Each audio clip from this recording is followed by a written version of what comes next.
In South Korea, the birth rate has fallen to 0.72 children per woman. This is the lowest figure in the world. For the population not to die out, at least 2.1 is needed. They do not even reach 1. Japan is losing 500,000 people per year.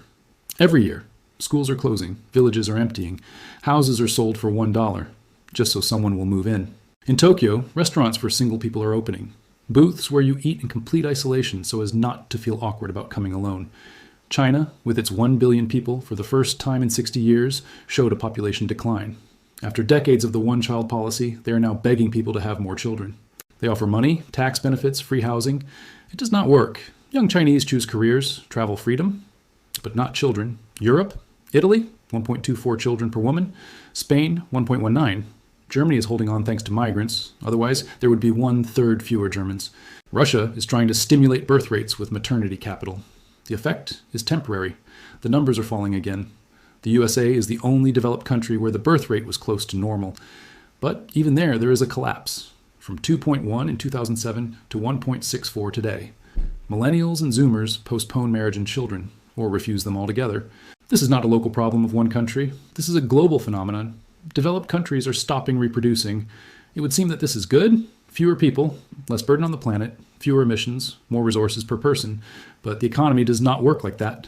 The economy is built on growth. More people, more consumers, more workers, more taxes. The pension system works like this. The young pay for the old. If there are fewer young people and more elderly, the system collapses. In Japan, there are 2 working people for 1 pensioner. Soon it will be 1-to-1. Then there will be fewer working people than pensioners. Who will feed them? In South Korea, it is predicted that by the year 2100, the population will shrink from 51 million to 24 million. Half the country will disappear. This is not war, not an epidemic. These are simply people who decided not to give birth. Why is this happening? The first obvious answer, money. Raising a child in the USA up to 18 years costs on average $310,000. This is without college. With college, $500,000. In China, a young family spends its annual income on a child. In South Korea, they say, 1 child is financial suicide. Apartments are expensive. Education is expensive. Medicine is expensive. Food, clothes, toys, tutors, clubs. Parents want to give the child the best. But the best costs like a small business. In the USSR, families had 3 to 4 children. Not because they were rich, because housing was provided, education was free, medicine was free, kindergartens were cheap.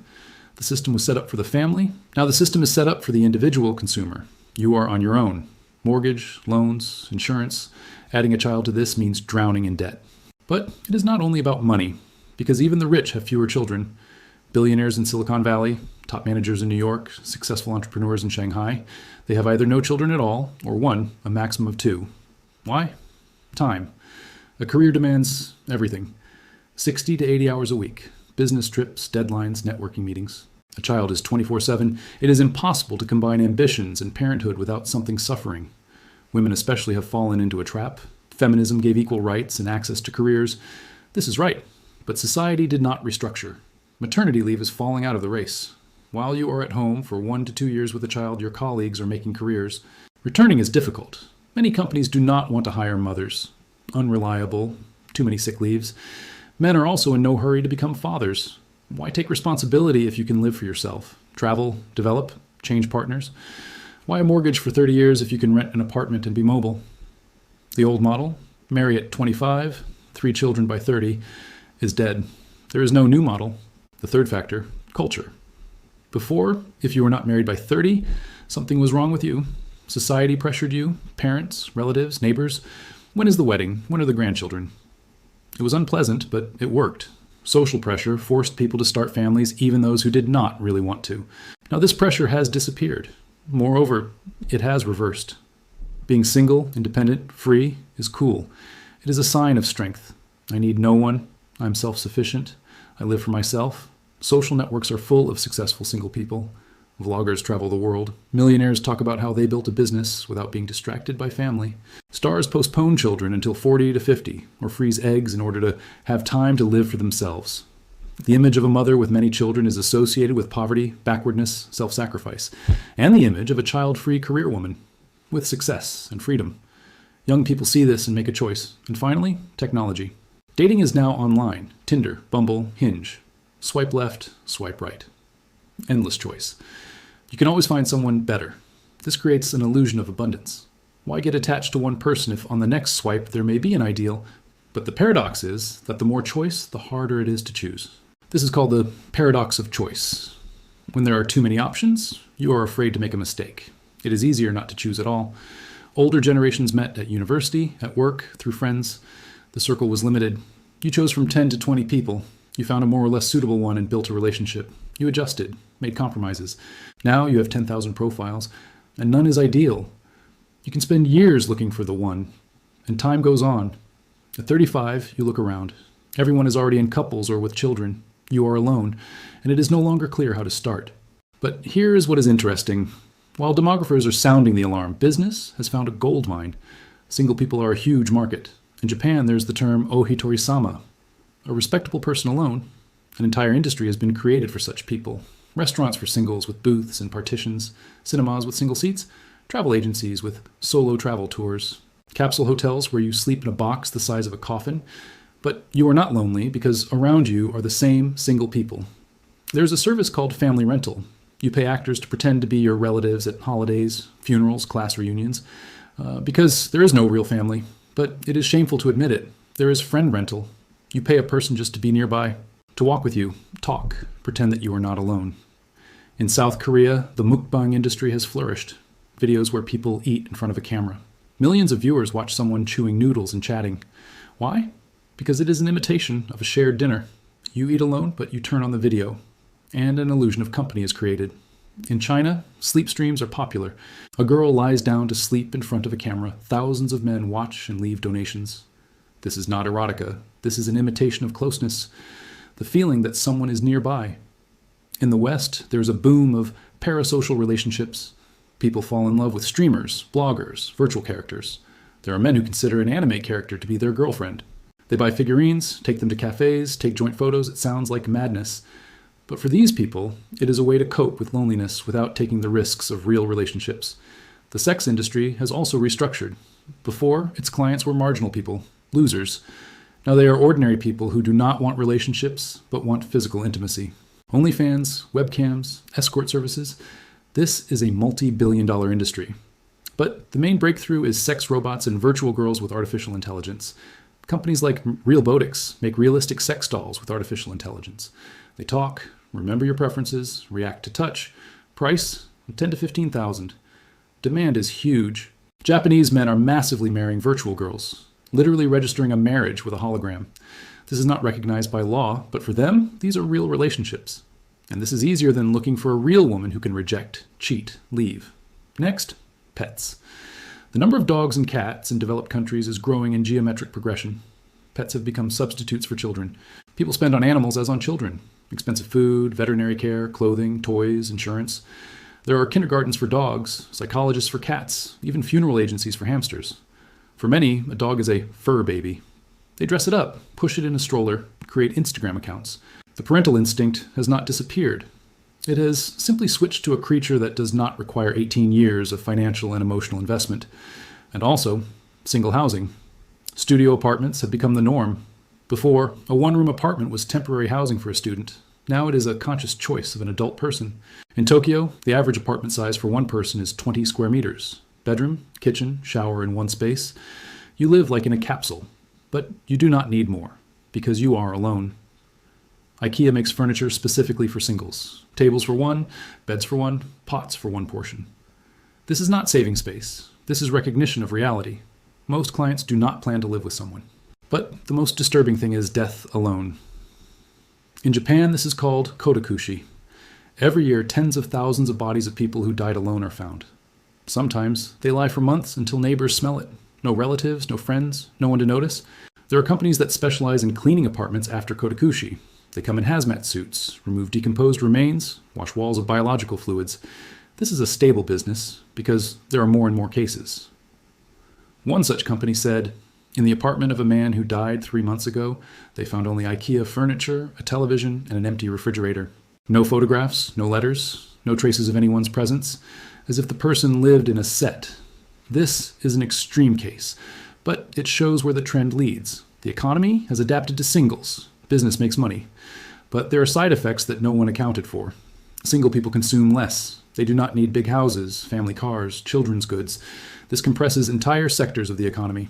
They take mortgages less often. Why does one person need a large apartment? They buy cars less often. You can use taxis. They spend less on food. It is easier to order delivery than to cook. They buy fewer clothes. There is no one to impress. They spend more on entertainment, travel, gadgets.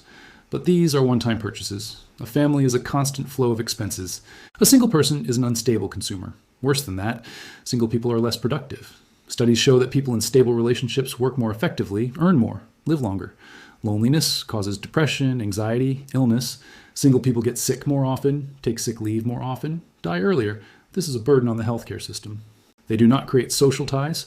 They do not participate in communities. They do not vote. They do not volunteer. They live in a bubble. Society becomes atomized, and they pass nothing on to the next generation. No children. No transmission of knowledge, traditions, values. Culture is interrupted. So what happens next? If the trend does not reverse, we are heading toward two scenarios. Scenario 1, system collapse. The pension system will collapse first. There will be no one to pay for the elderly. The retirement age will be raised to 70, then to 75. Then it will be abolished altogether. Work while you can. The healthcare system is next. There will not be enough doctors and nurses. Queues for surgeries will last half a year. Elderly people will die in hospital corridors. The economy will shrink, fewer consumers, less demand. Companies close. Unemployment grows. Young people cannot find jobs. They also do not have children. A downward spiral. Cities will empty out, as is already happening in the Japanese countryside. Houses are sold for a symbolic amount. Schools are closed. Shops do not work. Infrastructure falls apart. Only megacities will remain. Concentration of people in a few points. The rest of the territory, wasteland. Scenario 2, a technological solution.